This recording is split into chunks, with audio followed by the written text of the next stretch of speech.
The school hallway was busy that afternoon.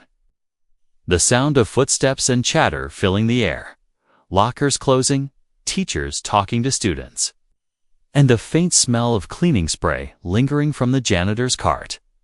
James, the school janitor, was sweeping near the art room when a sharp sound made him stop. It was not just a cry. It was a deep, desperate wail that echoed down the corridor. It came again, high and trembling, followed by a quick thud like someone hitting the floor. James's eyes narrowed. He left the broom against the wall and walked toward the sound. His steps were quiet, careful. He didn't want to make things worse if a child was in trouble. As he got closer, he saw a small figure crouched in the corner by the art room door. Her knees were pulled tightly to her chest, her arms wrapped around her head.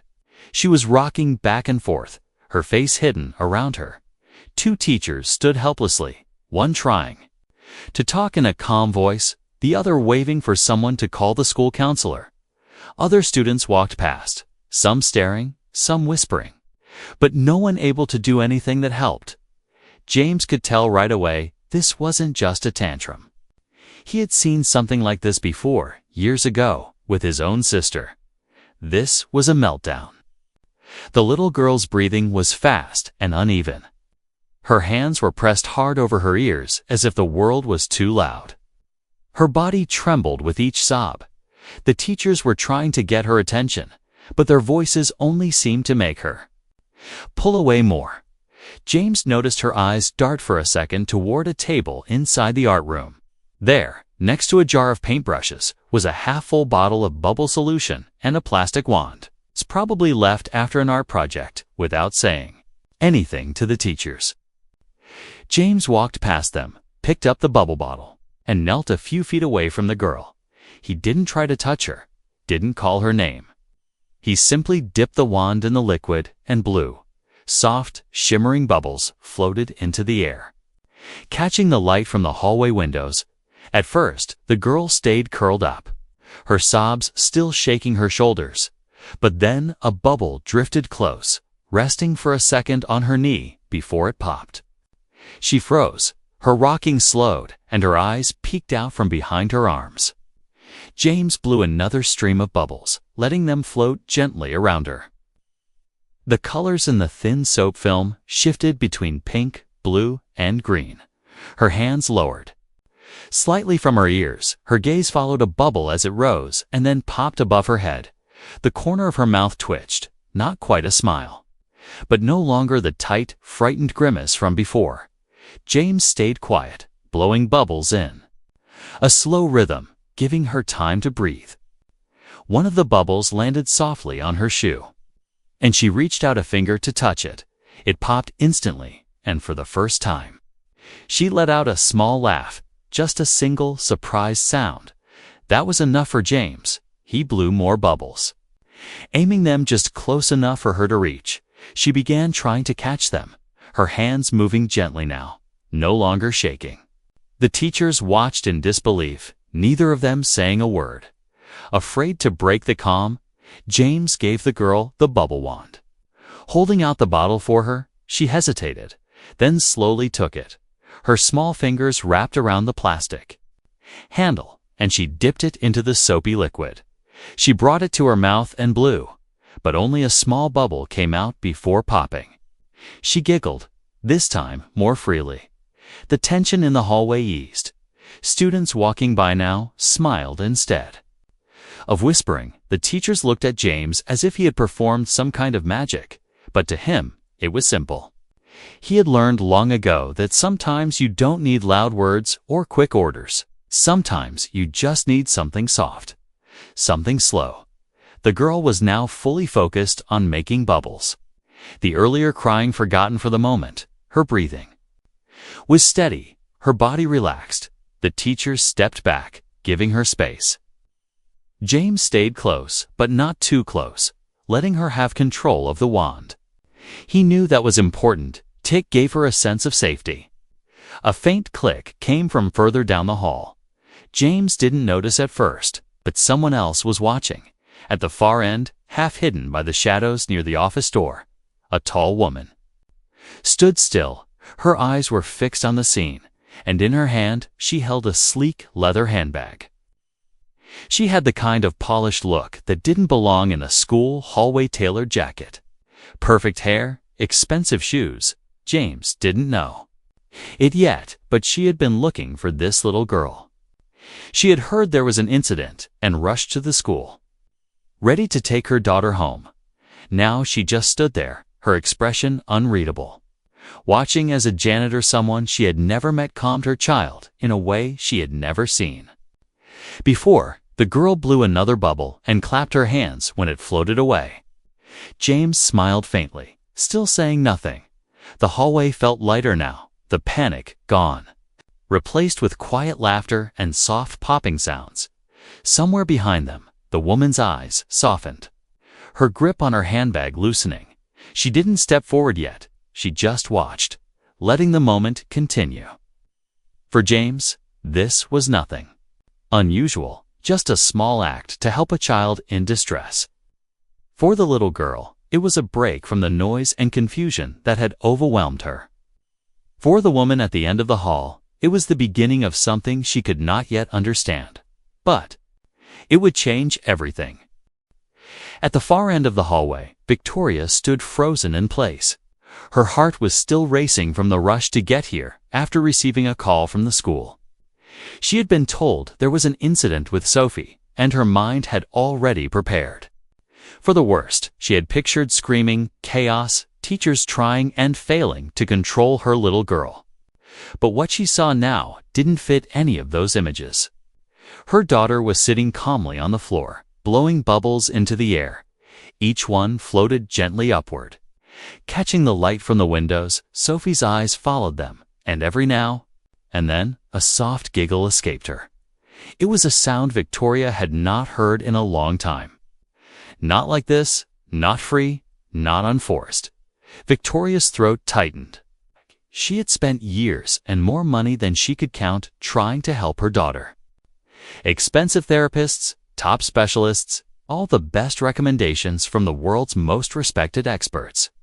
Yet here was a man in worn work boots and a faded blue janitor's uniform, doing what none of them could do. Calm Sophie within minutes. She almost stepped forward immediately, but something in her made her stop.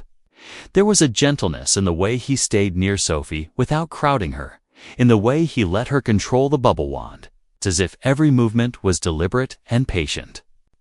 She didn't want to break the moment. The security guard who had followed her into the school took a step toward the scene, but Victoria raised her hand slightly, stopping him. The guard looked confused, but obeyed. Victoria kept her eyes on Sophie, feeling a strange pull in her chest.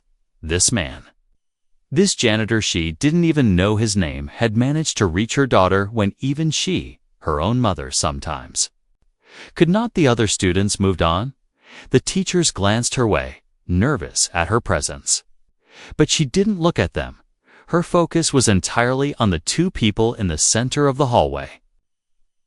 Sophie dipped the wand again and blew carefully. Managing a perfect round bubble, it floated toward James, and he pretended to try and catch it, making Sophie giggle again. That sound made Victoria's lips curve into a smile she didn't realize she still had in her. She could feel something stirring: relief, gratitude, and an odd kind of humility.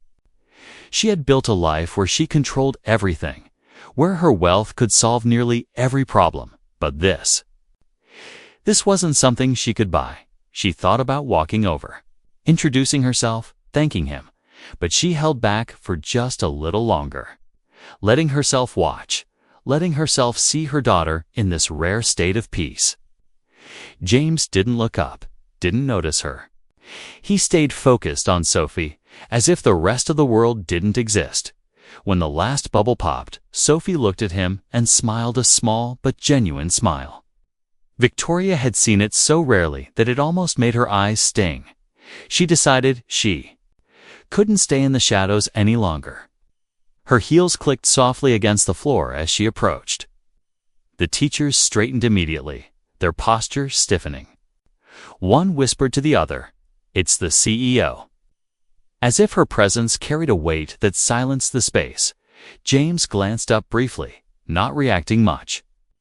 Just giving a polite nod before turning back to Sophie, Victoria stopped a few steps away. "Thank you," she said quietly. Her voice was softer than she expected. She thought she would be formal, distant. But the gratitude came out in a way she couldn't hide. James shrugged lightly. She just needed something gentle. He replied. His tone was calm, without pride. As if this was nothing unusual for him. Victoria's gaze moved between her daughter and the man kneeling beside her. She felt a question forming in her mind, but she didn't ask it not yet. For now, she simply took in the sight the sound of Sophie laughing again, and the realization that maybe, just maybe, there were answers she had never thought to look for in places like this. They stood there for a moment longer, the three of them, bubbles still drifting lazily through the air. Sophie completely unaware of the invisible shift that had just begun in her mother's heart. James let Sophie keep the bubble wand as she dipped it into the soapy liquid again, her tiny hands steady now. She blew slowly, her cheeks puffing out, and a cluster of bubbles floated upward, catching the sunlight spilling through the hallway. Windows, he gave her an approving nod. The kind you give a child when you're proud but don't want to overwhelm them with too much praise. Sophie smiled faintly, a shy expression that vanished the moment a bubble popped near her nose, making her giggle again. The teacher seemed unsure whether to step back in or let things be. One of them finally spoke, her voice cautious. "Sophie, your mom's here." Sophie looked up, blinking as if she was just noticing her surroundings again. Her gaze shifted to Victoria, standing nearby, dressed like someone who never had to hurry for anything. Her hair was perfect, her clothes spotless. But her eyes held a softness that wasn't always there. James stood slowly, giving Sophie space. He didn't step away completely, just enough to show he wasn't going to force anything. Victoria took a step forward, crouching slightly so she was more at her daughter's level. "Hi, sweetheart," she said softly. Sophie didn't answer with words, but she didn't retreat either. That alone felt like progress. Victoria looked up at James, meeting his calm, steady eyes. "You're the janitor?" she asked, not in a dismissive way, but with genuine curiosity. "That's me," he replied simply. She hesitated, unsure how to put her thoughts into words. I've seen trained specialists struggle to calm her down. What you just did. It usually takes hours. James glanced at Sophie, who was now dipping the wand again. She just needed something she could control. "Something simple," he said. "Sometimes the world is too loud, too fast. You slow it down. Give it one small thing to focus on, and the rest fades for a while." His words were matter-of-fact, no hint of showing off, just quiet truth. Victoria felt something twist in her chest. She was used to people pitching solutions to her plans, programs, treatments, but no one had ever spoken about Sophie like this, as if she wasn't a problem to fix, but a person to understand. "What's your name?" she asked. "James," he answered. "And you?" "Victoria," she said, almost forgetting to add her last name. She wasn't used to people not recognizing her, but James didn't react like he knew or cared. It was strangely refreshing. She reached into her bag, pulling out a sleek card and holding it toward him. "If you ever need anything," she began. James didn't take the card. His hands stayed at his sides. "I'm just glad she's okay," he said simply. Victoria blinked, unused to people refusing her offers. Sophie looked between them, her eyes curious but calm. She reached up suddenly, offering James the bubble wand. "Your turn," she said softly. James knelt again, taking the wand and blowing a small stream of bubbles into the air. Sophie laughed, running after them, and for a moment it felt like the hallway had no weight, no rush.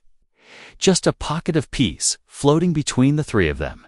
Victoria watched, realizing she had just witnessed something far more valuable than any service she could hire. She didn't know it yet. But this was the moment she decided she wasn't going to let James just walk away from their lives. The next morning, Teams was midway through mopping the cafeteria floor when the principal's voice came over the intercom. Asking him to come to the office, he assumed it was about a spill somewhere or maybe a broken faucet. So he set the mop aside and walked down the hall without thinking much about it. But when he stepped into the office, he stopped in his tracks. Victoria was there, sitting in one of the guest chairs like she owned the play switch, in a way. She almost did. The principal stood nearby, smiling nervously. "James, Mrs. Davenport wanted to speak with you," he said. James nodded slowly. "All right." He glanced at Victoria. "Is Sophie okay?" "She's fine," Victoria said, her voice calm but firm. "Better than fine." Actually, she stood, adjusting the sleeve of her white blazer. "I wanted to thank you properly, and have a request." James raised an eyebrow, unsure where this was going. A request. "I'd like you to come to dinner at my home this evening," she said without hesitation. The principal looked as surprised as James felt. "Dinner?" James asked. "Why?" "I want to understand what you did yesterday, how you knew what to do, and maybe see if you can help Sophie again." Her eyes held no arrogance, just determination. "It's not a command. You can say no, but I'd really prefer you didn't." James wasn't used to this kind of directness. He thought about it for a moment, then gave a small shrug. "All right, I'll come, but just to talk." That evening, after finishing his shift, he changed into a clean shirt and the only decent pair of shoes he owned. A black car waited outside the school to take him, and the ride was silent except for the hum of the engine when they pulled up. James stared out the window at the massive glass-walled mansion rising out of perfectly trimmed gardens. The place looked like it belonged in a magazine. Inside, everything gleamed: marble floors, high ceilings, art pieces on every wall. The air smelled faintly of jasmine. A housekeeper led him to a large living room, where Sophie was sitting cross-legged on a soft rug, a bubble wand in her hand. She looked up when she saw him and smiled. "Holding it out, you came," she said. Her voice was brighter than yesterday. James sat down on the rug with her, not caring about the expensive furniture around them. "Of course I did," he said. Sophie immediately dipped the wand into a bowl of bubble solution and began blowing, the bubbles floating toward the tall windows. Victoria stood in the doorway, watching quietly as James and Sophie played. Victoria found herself stepping into the room, sitting on the edge of the sofa. She didn't interrupt, just observed, trying to piece together how this man could fit into her daughter's life. So easily, James didn't try to force conversation. He just let Sophie lead, and in that unhurried space, her laughter came freely. By the time dinner was served, Sophie was sitting beside James at the table, chatting in her own small way. Victoria noticed she was more relaxed than she'd been in weeks, and the realization settled heavily in her chest. This wasn't luck. This was connection, and it was rare. Victoria knew before the night was over she was going to make James an offer he couldn't ignore. Dinner was served in a quiet dining room, the soft glow of a chandelier casting warm light over the table. Sophie sat between Victoria and James, her plate filled with small portions of food she actually liked.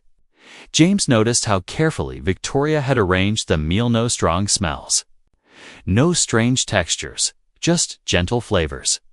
It was clear she understood her daughter's sensitivities, even if she didn't always know how to reach her. For the first few minutes, they ate in comfortable silence, Sophie humming softly as she tapped the table with her spoon. Victoria broke the quiet first. "You said yesterday that you just gave her something she could control," she said. "That's not something most people would think of. Where did you learn that?" James set his fork down, his gaze dropping for a moment before he answered. My sister Mia, he said. She was autistic too, younger than me by 4 years growing up. I learned pretty quickly that talking louder or trying to force things only made her shut down more. But if you slowed the world down for her, even just a little, she'd let you in. Victoria listened closely, her fingers resting on the stem of her wine glass. What happened to her? She asked gently. James's voice softened. She passed away a few years ago. Pneumonia. He gave a small, almost sad smile. I guess I've been carrying what I learned from her ever since. Didn't think it would matter again until yesterday. Sophie looked up at him, her spoon still, as if she was sensing the heaviness in his tone. She reached for the bubble wand resting on the side of her plate, dipped it into the little dish of soap solution Victoria had let her bring to the table, and blew a single bubble. It floated across the table toward James before popping. James chuckled quietly. Guess that's her way of saying, it matters. Victoria's eyes softened.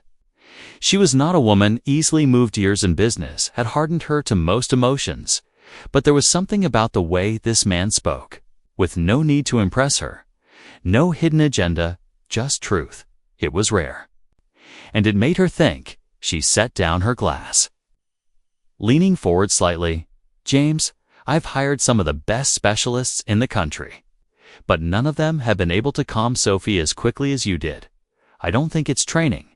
I think it's something else, something you can't teach. James shrugged. Maybe it's just patience. Maybe, Victoria said. But I'd like to find out. I want you to spend more time with her, not just here and there full time. James looked up, startled, you mean? As her aide. Yes, Victoria said firmly. Whatever it takes, whatever you need.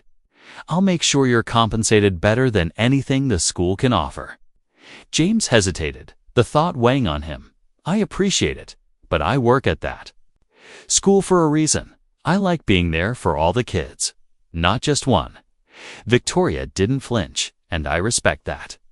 Which is why I'll also set up a scholarship fund for the school if you agree. This way, you're still helping all the kids, just in a different way. Sophie leaned against James's arm without saying a word. And in that small, quiet gesture, she answered for him.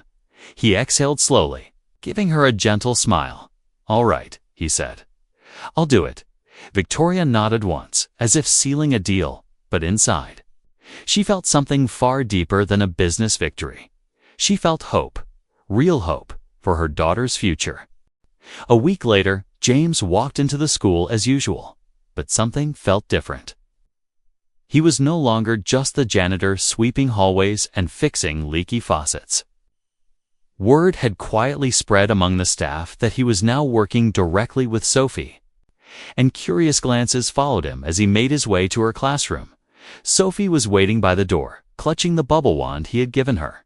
Her face lit up the moment she saw him. They spent the morning together in a small, quiet room. The school had set aside. The walls were painted soft colors. The windows let in warm light. And there was a low table covered with art supplies, puzzles, and, of course, bubbles. James didn't push her to do anything specific. He let her choose, watching as she moved from coloring to building with blocks. He noticed the way she hummed when she was focused, the way her hands stilled when she was unsure. Around mid-morning, Victoria arrived, dressed in her usual flawless style, but with a look of something warmer than her polished exterior usually allowed. She watched them from the doorway for a moment before stepping inside. Sophie looked up, smiled, and pointed to the bubbles. We're making them go all the way to the ceiling, she told her mother proudly. Victoria's heart swelled at hearing her daughter speak so freely. That's wonderful, sweetheart, she said, then turned to James. Are you free for lunch? I have something I'd like to discuss at a nearby cafe over plates of simple food. Victoria laid out her plan in full detail. I want you to be with Sophie during the day, after school. Even on weekends when I'm traveling, I'll handle all the legal arrangements and pay you enough so you never have to worry about bills again. James stirred his coffee slowly. "I'm not doing this for the money," he said. Victoria nodded. "I know. That's why I trust you. But I want you to understand I'm offering because I believe you're exactly what Sophie needs, and I'm willing to invest in that." James leaned back, looking out the window for a moment before meeting her eyes again. "If we do this, we do it my way. No rushing her, no pushing her into situations she's not ready for." "Agreed," Victoria said, without hesitation. That afternoon, James told Sophie about the change. She tilted her head as if trying to understand. "So, you'll be here every day?" she asked. "Every day," James promised. She grinned and ran to her bag, pulling out a small jar of bubble liquid. "Then we'll need more of these," she said, holding it up like a serious business deal. Victoria stood in the doorway, watching them shake on it like partners. And for the first time in years, she felt like her daughter's world was finally starting to open. Months passed, and the changes in Sophie were impossible to ignore. She laughed more now, not just at Bubbles, but at little jokes James made. She started speaking up during class, raising her hand when she knew the answer. At home, she no longer ate dinner in silence. She talked about her day, sometimes in quick bursts, sometimes in slow, thoughtful sentences. Victoria kept noticing how much lighter her daughter's presence felt, as if some invisible weight had been lifted. James had become more than just Sophie's aide. He was her steady anchor, the person she sought out first when she was upset, the one she showed her drawings to, the one she trusted to sit beside her when the noise of the world felt too big. He didn't crowd her, didn't push her. He simply gave her the space and patience she needed. And she bloomed in that space. Victoria often found herself joining them in the evenings, sitting cross-legged on the floor while Sophie tried to teach her how to blow bubbles without popping them too soon. It was messy, and more than once, Victoria ended up with soap on her expensive blouse, but she didn't care. Each time Sophie laughed, Victoria laughed too, and she realized she was no longer just watching her daughter grow. She was part of it. One rainy afternoon, when thunder rolled in the distance, Sophie became anxious, her small hands covering her ears. James gently led her to the living room. Closing the curtains and turning on soft music, they built a pillow fort, filling it with blankets and tiny battery lights. Inside, the sound of the storm faded, and Sophie's breathing slowed. Victoria peeked in, expecting to see just her daughter. But instead, she saw the two of them inside, reading a picture book together. Sophie resting her head on James's arm. In that moment, Victoria understood something she hadn't been able to put into words before. James wasn't just helping Sophie. He was helping her too. She was learning patience, learning to slow down, learning that connection was built in small moments, not just grand gestures. One evening, as Sophie drifted to sleep, she mumbled something that caught Victoria's breath. "I wish James could live here forever." Victoria stood in the doorway, the words sinking deep. She didn't answer out loud, but in her heart, she silently agreed. The night of the charity gala was bright with camera flashes and the hum of voices. The grand ballroom glittered with chandeliers, and guests in elegant gowns and tailored suits filled the space. Victoria moved through the crowd with her usual grace, Sophie walking beside her in a soft blue dress, holding a small bubble wand like it was a treasure. James followed a step behind, feeling completely out of place in the borrowed tuxedo Victoria had insisted on. He thought he was just there to keep Sophie comfortable. Crowds still made her uneasy sometimes, but as the evening went on, he noticed Victoria glancing at him more than usual, her expression unreadable. After dinner, the lights dimmed and a spotlight found Victoria at the stage. The room quieted instantly, everyone expecting a speech about business or the foundation's latest numbers. Instead, Victoria began speaking about Sophie, her voice steady but warm. "My daughter has faced challenges since the day she was born," she said. We've worked with some of the most brilliant minds in the world. But progress was slow. Then one afternoon, in the hallway of her school, something unexpected happened. A man with no title, no degrees in therapy, knelt beside her with a bottle of bubbles and changed her life.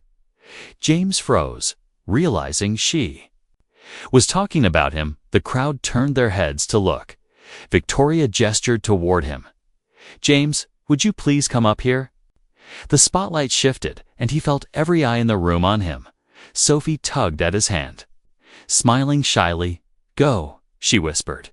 He walked up slowly, unsure what to do with his hands. Victoria continued. "This man has given my daughter more than calm moments. He has given her confidence, laughter, and safety. Tonight, I want to honor that." She turned to a large screen behind him, which lit up with photos of Sophie and James's blowing bubbles, reading in the pillow fort, walking together in the park.